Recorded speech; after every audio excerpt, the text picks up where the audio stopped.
Hot.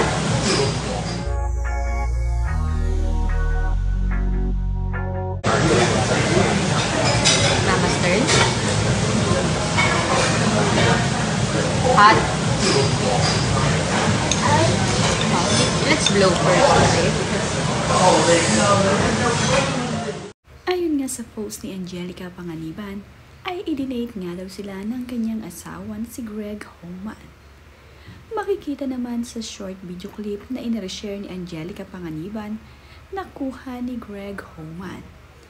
Masaya ngang kumakain ang kanyang mag-ina na tila nagsusubuan ng soup.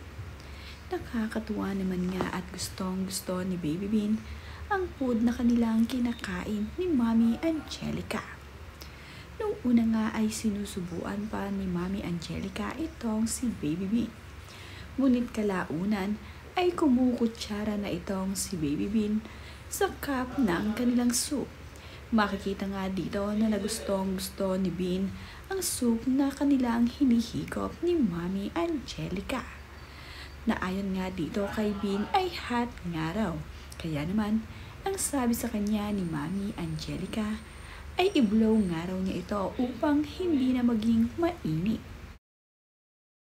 Kamakailan naman ay ibinahagi ni Angelica Panganiban ang Bella by Bella blush on na kanyang kinamit. Bagay na bagay naman nga ang blush on na ito para sa kanya. Matagal nga rin daw bago matanggal ang blush on na ito kasi nakapagpamasahe na nga raw siya ay nandito pa rin sa kanyang mga pisngi ang napakagandang blush on na kanyang inilagay sa kanyang mukha. Napakasimple nga lamang nitong si Mami Angelica. Ngunit magkaganon pa man ay blooming na blooming ito kahit sa kanyang simpleng ayos.